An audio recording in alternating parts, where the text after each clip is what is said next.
Hello and welcome to another episode of Moose's Gear Goo Review. I'm Moose, and today I have a knife review, and this one is the Cold Steel Pro Lite Sport. Cold Steel Pro Lite Sport variation. We'll talk about it, talk how it compares and differs from the other variations of it, and yeah, maybe I don't know. I'll give you my 2 cents on it. All right. So the overall length is 8 inches. The blade length is 3.5 inches. The blade thickness is 0.12 inches. The handle length is 4.5 inches, and the handle thickness is 0.5 inches, so a half an inch thick. The overall weight of the knife is kind of hitting a sweet spot of just over 3 ounces at 3.2 ounces. This knife features a different kind of knife blade profile, and this is where the Pro Lite Sport variation comes from, is basically the difference in the blade shape. The handle is a GFN, glass-filled nylon, which is basically the same texture and feel of the Tough Light knife, if you're familiar with that. They use it a lot on all their folders. I believe it's the same material as in the Finn Wolf as well. The other thing with this, it features the backlock, the triad backlock mechanism, which is Cold Steel's awesomely strong lock, and it's just vicious. So, other than that, we'll start going through the blade, working on the handle, and I'll tell you how I used it and what it's good for. So looking at the blade, this knife comes in 3 variations. It comes in a standard clip point, a Tonto variation, and this was just recently released, and this is called the Sport. Now, I didn't really see anything on Blade HQ. I picked this up on Blade HQ, so I'm going off of a lot of information on there. As far as why they called it the Sport, this is a Demko design, so he's the one that came up with the triad lock, I believe, as well as other locking mechanisms. Smart guy. But that being said, the profile is pretty unique. It's kind of a standard drop point. Looks fairly similar to possibly even a spear point. It is a plain edge knife, and with this shape, there really is very little belly to it. So you're not going to be able to do as much rocking cuts that a lot of us are used to on different knives.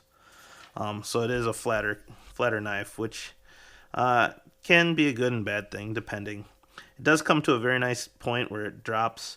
There is a fairly large swedge up top here that is unsharpened, and it probably just is used to reduce drag when slicing, so this will be a good slicer. This knife came ridiculously sharp. I've used it for about a week, and all I did was strop it, and it's just awesome. The other cool thing with the profile of the blade is it has this dent in here, an indent. Now, there's no jimping on it, and because it swedges, it's still fairly thin. I would have liked to have seen the full thickness of the blade stock continue through that dent, and then have the swedge start past it. But that being said, it's not a huge issue. It's not that much. It's not that less thick than the full blade stock, and I'll explain why in a sec. The look is really cool. It definitely adds a good look. Now, there's no jimping on the top, actual spine of the blade, but that divot does help your finger lock into it and sink into that. And this could come in handy for like skinning or doing draw cuts. So I have a really good amount of control by holding the blade between my middle finger and thumb, and then guiding the blade with that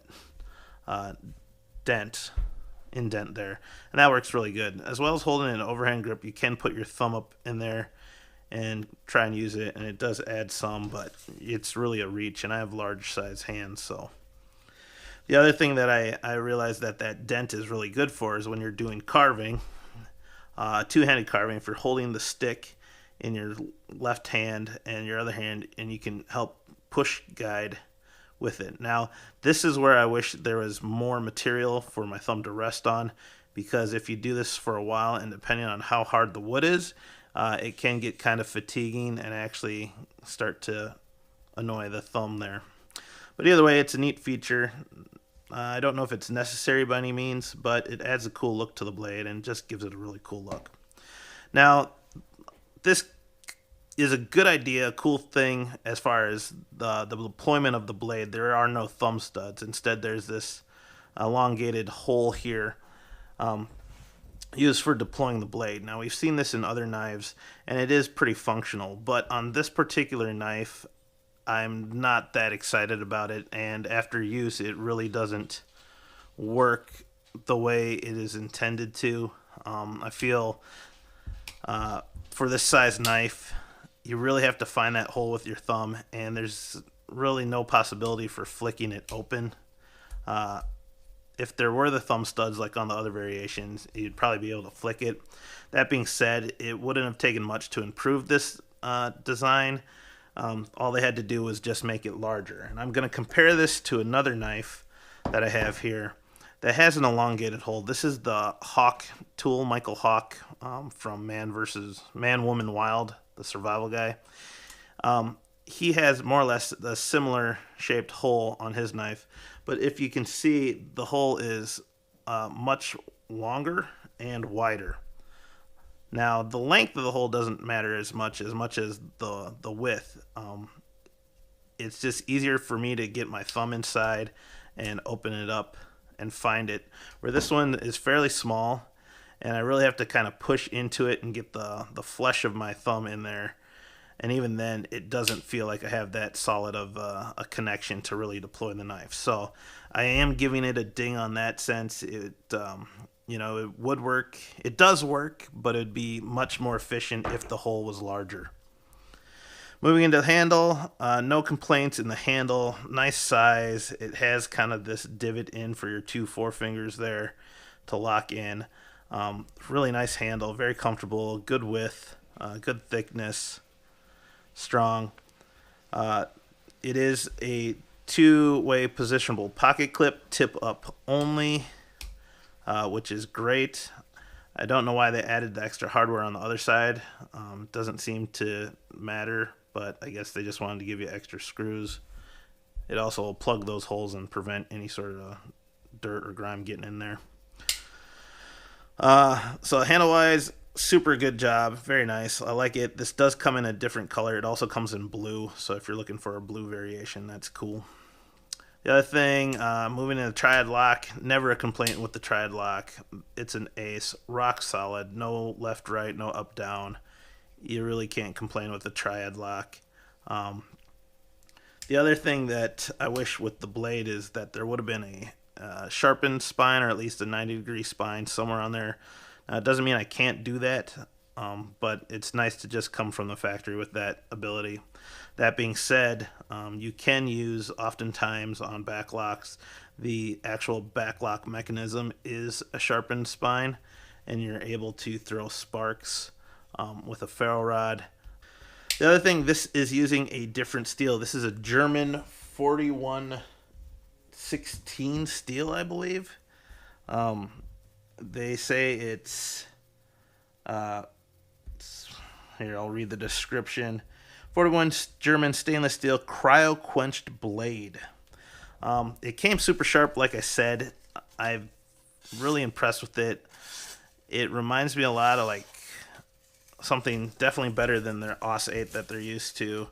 HCR13 can't hold anything like this. I'd say it's above even a Sandvik steel here, so closer to a BD1 and a VG10.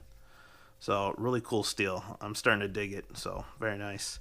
And even then, I'm not a steel guy, so I could be wrong. So if you know any better, please comment below.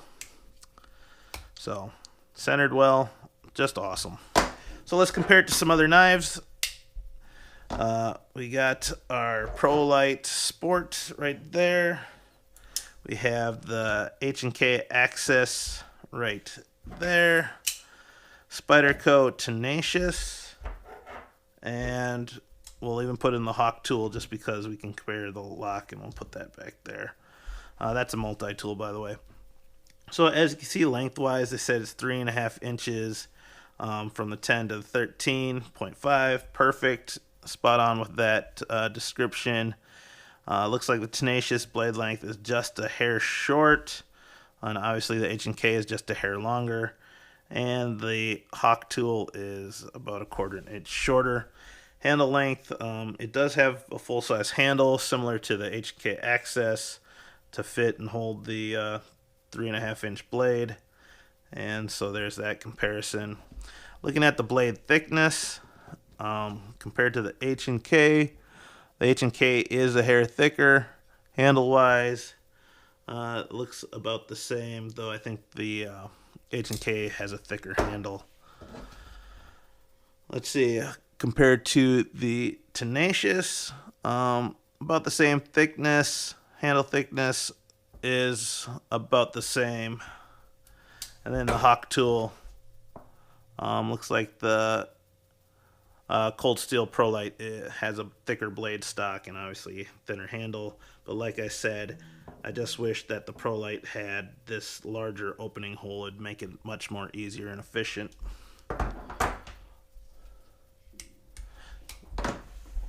That being said, our last test is my favorite, and that is the ugly brown glove test. This is a test to see how well the knife works with a gloved hand. Like I said, that hole is kind of small, so I can find the hole, but it isn't as sharp as I want, and I'm really struggling to open that safely. Two-hand close. That's good. It has become a little easier since I've broken the blade and it's smoother to open. But just finding the hole and opening it is tricky. Once again, compared to this, I can find it right away. And the inside is actually sharpened, so it's just easier to find and then let your finger lock in there. Grip-wise, I like the kind of choil there for the fingers. There is jimping in the GFN here. It's okay, but the texturing is good, so I have a good grip. So definitely passes, but because of the thumb hole there, I'd have to give it, I can't give it more than a 70%. Well, there you have it, guys.